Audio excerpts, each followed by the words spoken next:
Now we're going to talk about the really important election of 1932. A lot of things are going to change in America because of the election of 1932, politically and the way people see the government's role in American society. So let's find out what happened.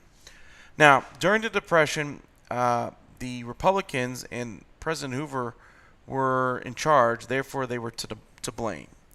Whether if they're 100% to blame or not, people saw them as the reason that the Great Depression had continued to get worse. And actually by 32 and 33, it's probably getting as bad as it's going to get. So Hoover, as we talked about before, people are going to call the horrible shanty towns, the terrible conditions people lived in during the Great Depression, actually call them Hoovervilles to insult him.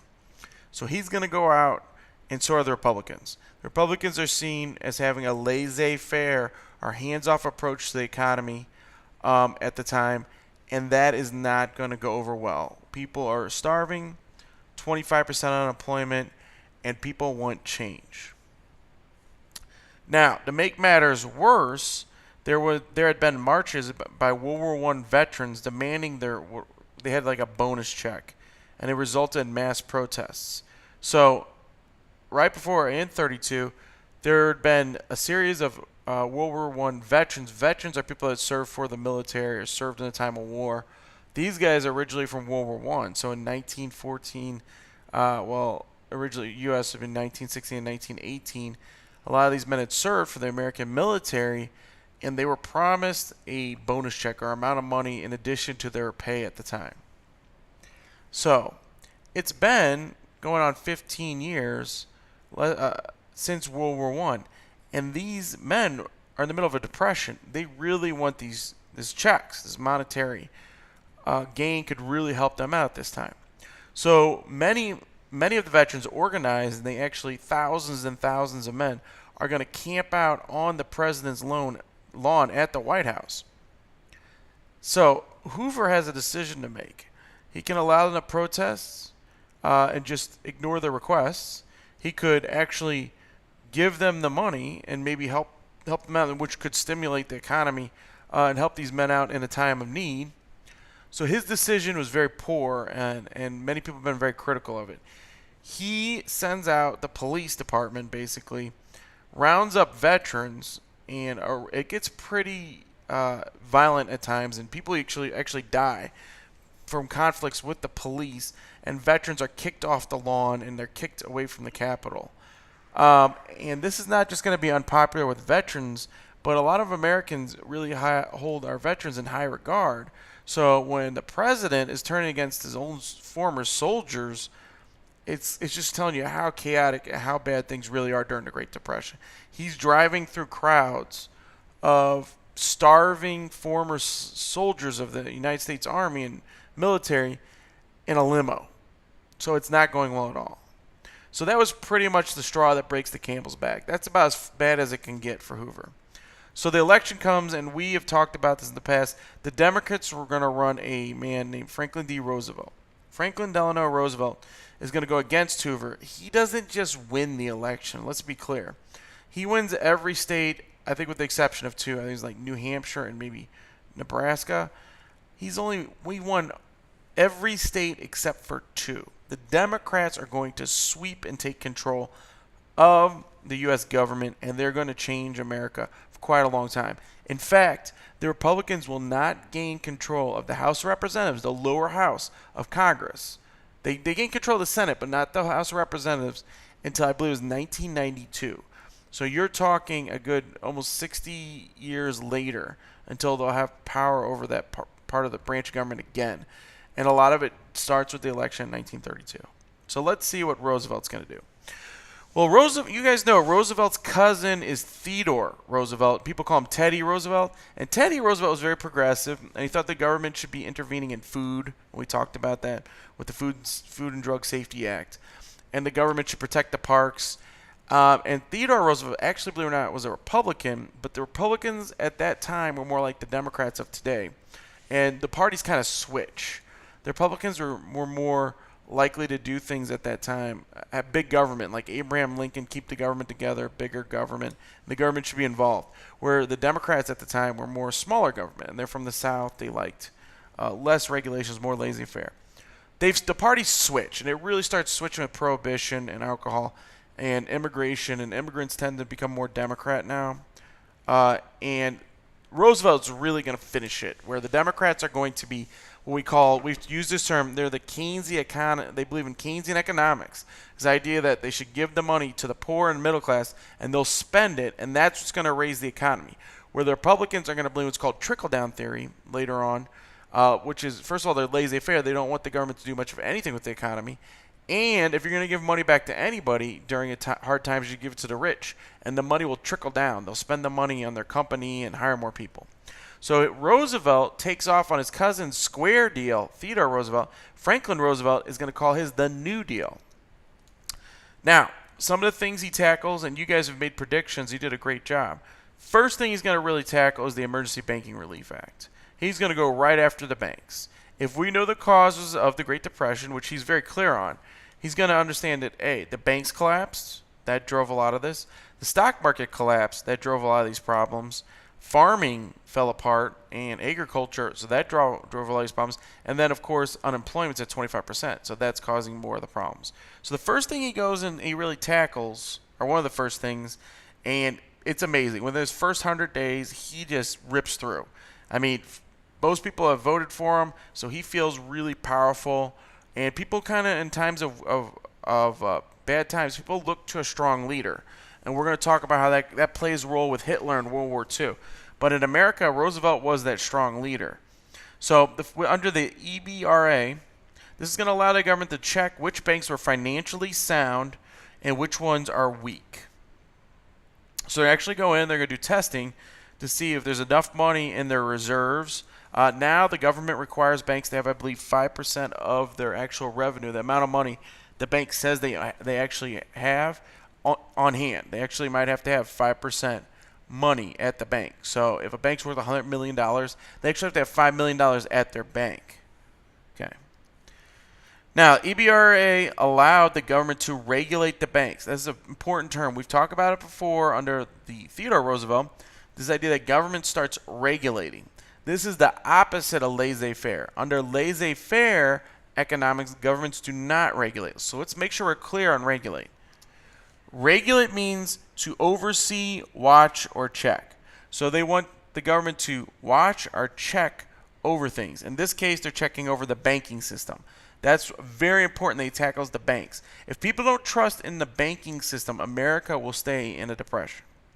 We need to build our financial systems and understand if the banks are sound and we can trust our banks, people will start investing and borrowing money again. And then that will cause what's called liquidity. The idea that money flows freely through the market. All right, so let's look at some other things he tackles. So he tackles the banks. He creates a program under the New Deal called the Agricultural Adjustment Administration, or the AAA. This paid farmers, now this is interesting, not to grow crops and not to raise pigs or cows in order to keep the price of food high enough for profit.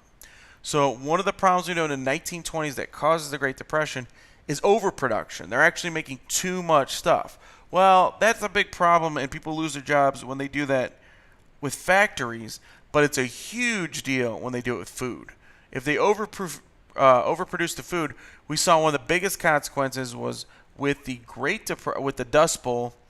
First of all, they destroyed the land in the Great Plains, and that became devastating because now there's no land, there's less land to grow food.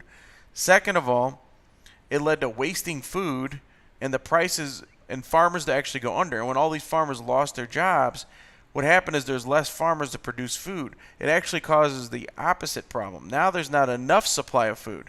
So we can't play with the amount of food we have in America. So under the AAA, they actually established what are called reserves. And I believe the estimates are as high as 6 months of reserved food in the United States right now. So we have enough food in America. If, say, there was a drought or something went wrong, that we could feed America for about 6 months. We put in what's called a reserve. We keep it to the side. And they rotate the reserves, and they give the food out. At the time, they actually literally burnt the food to make sure they didn't make enough, too much food. The government would actually pay a farmer not to grow too much, or if they produced too much food, they would buy or pay them to destroy it. Now we do a little bit. We have a very similar program today. We have farm subsidies, which means the government pays them for this stuff. But things have changed in a lot of ways. Like, for example, we don't really need to burn food anymore. We could send the food overseas to countries that need it, but a lot of times it's still a problem because of distribution. Now, the next thing was he established many public works programs. We talked about how Herbert Hoover actually had started a lot of these programs, did not go very far with it. So he built Hoover Dam. Roosevelt's going to take it to the umpteenth power, meaning he is going to do it plus 10. I mean, he's really going to go at this.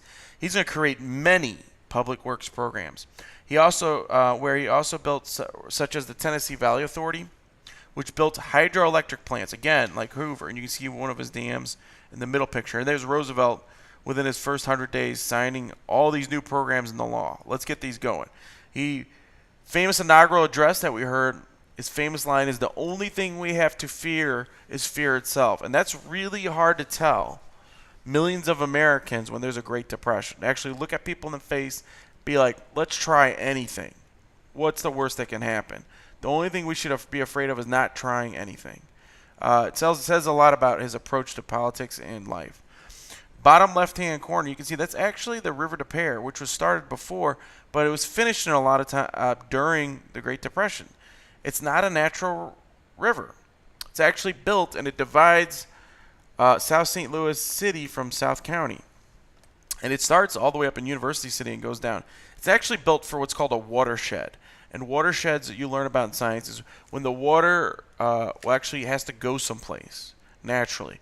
Water goes towards the lowest point of a floor or wherever you're at. So if you drip water and the floor isn't even, it's going to roll down to the corners. So naturally, when it rains, water has to flow someplace. When the ground is saturated, there's enough water in the ground, it'll actually start moving towards the lowest point. Well, the lowest points are rivers. So by us, our watershed is the Mississippi River. Like the water actually goes to the Mississippi River. In South County, they didn't have enough watershed. So if the water has no place to go, it's going to flood. It's going to cause flooding and destroy people's housing and other problems. So they built this so that they could take some of the water out of South and St. Louis City. Okay. Now we're going to watch a video. Now we're going to watch a video of Franklin Roosevelt, and he's going to outline some of the things he wanted to go even further at. It never happened, unfortunately, but he actually wanted to go further in giving people things under the government. He actually passed away almost immediately after he made this video. And this video just came up a couple of years ago in a movie. It's just being seen again after, we're talking, since 1944. So take a minute and watch this. Certain economic truths have become accepted as self-evident. A second Bill of Rights, under which a new basis of security and prosperity can be established for all, regardless of station or race or creed. Among these are the right to a useful and remunerative job in the industry or shops or farm or mines throughout the nation. The right to earn enough to provide adequate food and clothing and recreation. The right of every farmer to raise and sell his products at a return which will give him and his family a decent living. The right of every businessman, large and small, to trade in an atmosphere of freedom, freedom from unfair competition and domination by monopolies at home or abroad. The right of every family to a decent home. The right to adequate medical care and the opportunity to achieve and enjoy good health. The right to adequate protection from the economic fears of old age, sickness, accident, and unemployment. The right to a good education. All of these rights spell security. Okay, so the video stops there. He wanted to give quite a few things to people he thought the government had a responsibility to do. So We're going to talk about a couple things. Unfortunately, a lot of those ideas he did not execute. He never came up with, created the programs. And one of the things he talked about that we still debate about today is healthcare. He said everybody should have the right to go to have healthcare. He said everybody should have a right to good education. I think he's implying that we should have equal education where you have just as many things at every school. And those programs wouldn't be completed. Also, he starts out with his second Bill of Rights where he says that it's not contingent on, it doesn't depend on race, meaning your race wouldn't matter. He wanted this for all people. He's not going to get all these programs, but he is going to establish some. We're going to talk about his big boys. All right, so next let's talk about the Works Projects Administration. Now, this does not exist anymore. But at the time, one of his ideas was in addition to building dams and rivers and things by construction workers or people that are hands-on, one of his questions is, what do I do with people that are educated or they're musicians or artists or teachers? What should we have them do? And under the WPA, the Works Progress Administration, he's going to hire them to record history, to write and record history, and to document things for the government, make records. So that was one of his programs, to get people a job that might not have that hands-on abilities or skills. And then finally, he talked about in his speech, he said he thought the right for the elderly to be taken care of. In other words, they have a right to an amount of livable money so that they don't starve to death. And we have created what's called the Security Act, or now we call it the Social Security Act. In 1935, gave all people 65 years and older a government financial support. Now, everybody's entitled to Social Security still today. The way the system was set up at the time was 10 people that are working, and if any of you guys are working, you'll notice that there's an amount of money taken out of your check that says Social Security. And that money goes to pay and take care of elderly people when they turn 65, and they get this money to help support them in case they can't work. So no, it's not retirement like you retire and have a great retirement, but it's enough money so you can have food, maybe a place to stay, clothes, and help you pay for medications. Unfortunately, that program has had problems because a lot of times the government's taking money out of that program, and it was set up to be self-sufficient, to support itself. And also now there's a lot more elderly people than there were then. So now there's 5 people paying into it for every person it takes out. So you guys and we have to deal with the situation where is Social Security going to be here in 20 or 30 years from now? And that's highly debated. Well, thank you for coming and looking at the video and studying for your quizzes, but you can see that Roosevelt's New Deal is very different to what was happening up until then, using Keynesian economics and using a lot of interesting programs he created to try to get people back to work and got the government involved in their lives. Very different than laissez-faire or hands-off approach of Herbert Hoover.